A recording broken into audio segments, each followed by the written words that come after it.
What was Venice Beach before?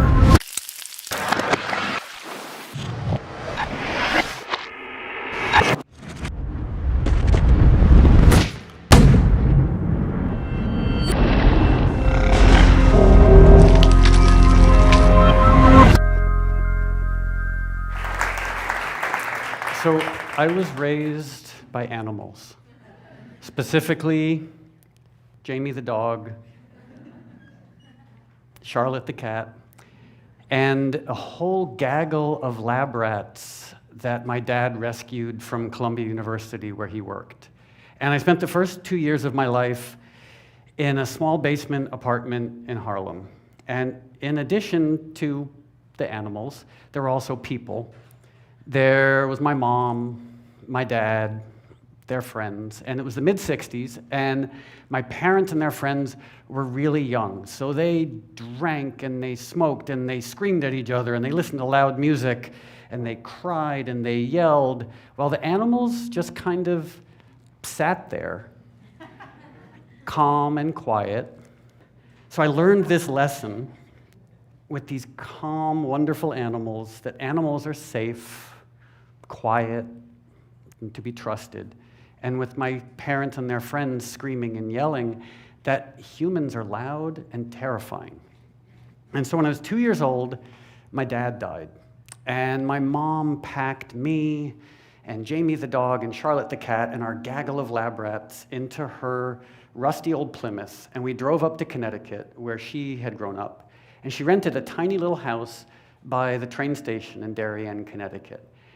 And our menagerie just expanded, and this tiny house became a zoo with more adopted dogs and rescued cats and lizards and more rats and mice and hamsters and gerbils and even some baby squirrels we found in the backyard. It was this wonderful zoo, and I loved all of these animals, like, unconditionally.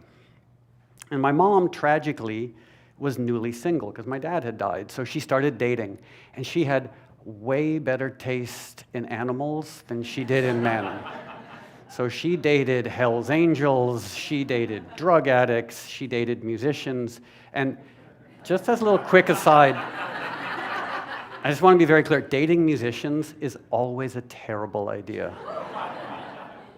So our menagerie of animals were just calm and wonderful, but these Hell's Angels, these drug addicts, they were loud, they were violent, and it just sort of reinforced the lesson that I had learned in that small basement apartment in Harlem. Once again, animals are wonderful, humans are terrifying.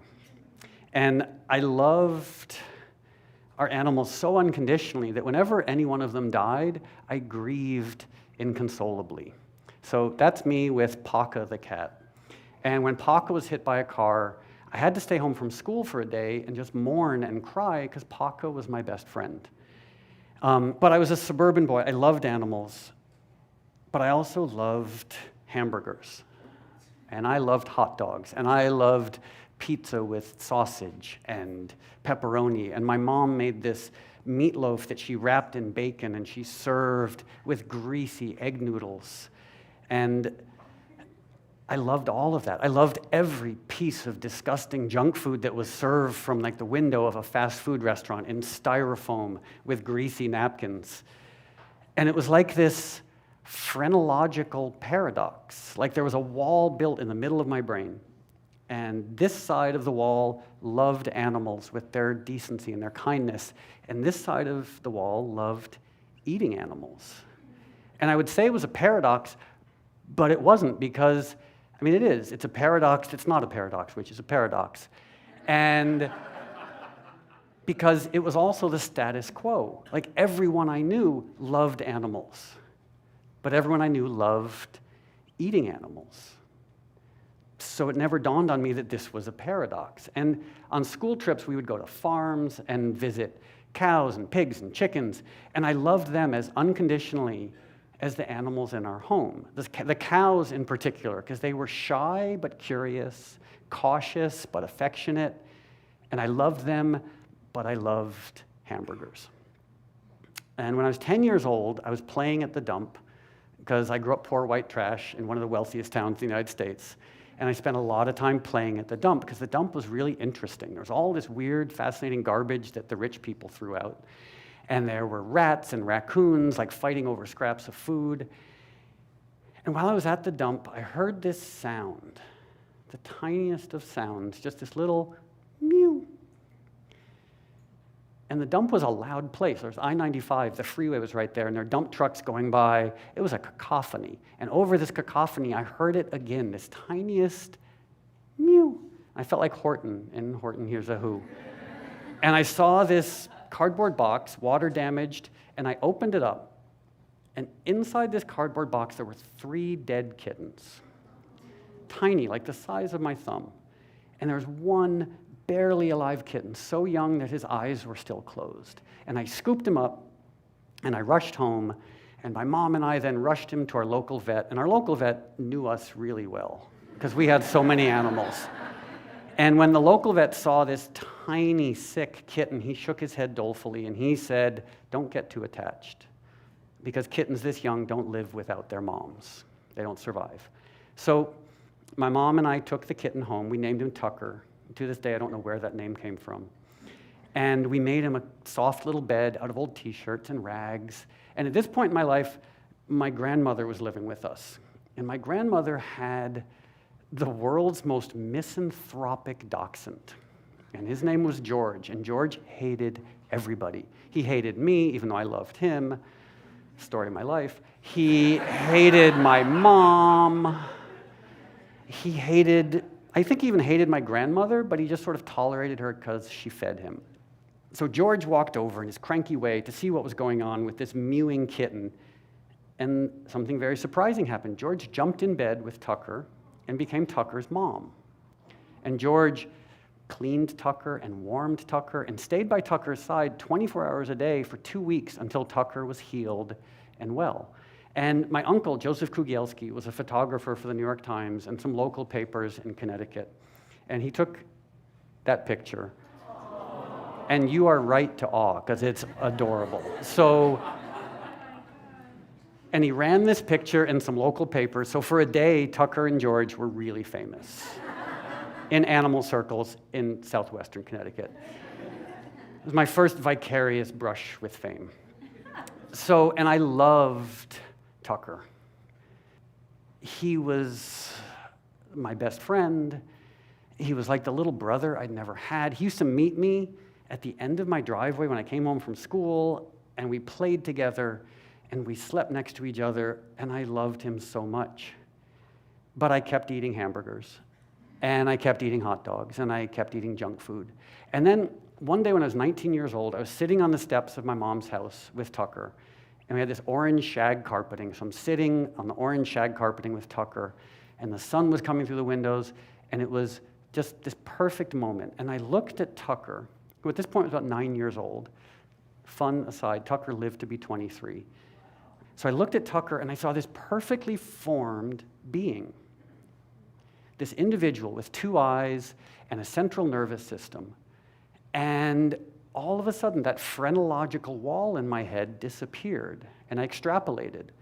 And I realized that just as Tucker had 2 eyes and a central nervous system and a rich emotional life, I mean, he had personality, he was funny, he was idiosyncratic, and he had this deep desire to avoid pain and suffering, and to be alive and to be happy. And so suddenly I extrapolated, and I realized every creature with 2 eyes and a central nervous system was like Tucker, that just wanted to avoid pain and suffering and wanted to be happy. So in that moment, I left behind hamburgers, hot dogs, etc., and I became a vegan and an animal activist. And that was 35 years ago. So I've been a vegan animal activist ever since then. And it's the most important part of my life. Like, I love making music and doing other things, but animal activism, I was going to say Trump, but it surpasses the other things that I do. And honestly, being an animal activist can be really hard, because every year 100 billion, over 100 billion animals are killed by and for humans. That's billion with a B. So it's challenging, but on the other hand, being an animal activist is kind of easy, because all I have to do is remind people of what they already know and remind people of what they already feel. Because I assume everyone here, except for the sociopaths, has had that experience of like bonding with a cat or bonding with a dog and feeling that heart-expanding love. And of course, I mean, as I've been doing this for a long time, I've learned many things that have sort of reinforced my animal activism. The fact that animal agriculture is the second leading cause of climate change, that 75% of antibiotic resistance, the plague that awaits us all, is a result of animal agriculture, because the animals on factory farms are treated so badly and they're so sick, the only thing keeping them alive are megadoses of antibiotics. The role of animal agriculture in cancer, diabetes, heart disease, Alzheimer, obesity, the fact that 90% of rainforest deforestation is attributable to animal agriculture. 50% of ocean acidification comes from animal agriculture. So all these facts sort of strengthen and buttress my activism. But at the end of the day, what sustains me as an activist is love. The unconditional love I had for all the animals I grew up with, and the unconditional love I have for all animals. And I think that's the best part of who I am, that selflessness and love and patience and kindness. And I think it's the best part of who we are. You know, the part of humanity that wants to protect the innocent and defend the vulnerable. That's the best of humanity, not the part that puts animals in factory farms. And that epiphany, that realization, that moment I had with Tucker on the stairs in my mom's house stays with me. And that realization is sort of encoded into the core of who I am. Just the realization that every animal with two eyes and a central nervous system wants to avoid pain and suffering.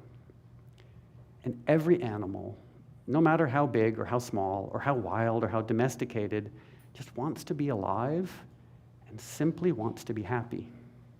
Thank you very much.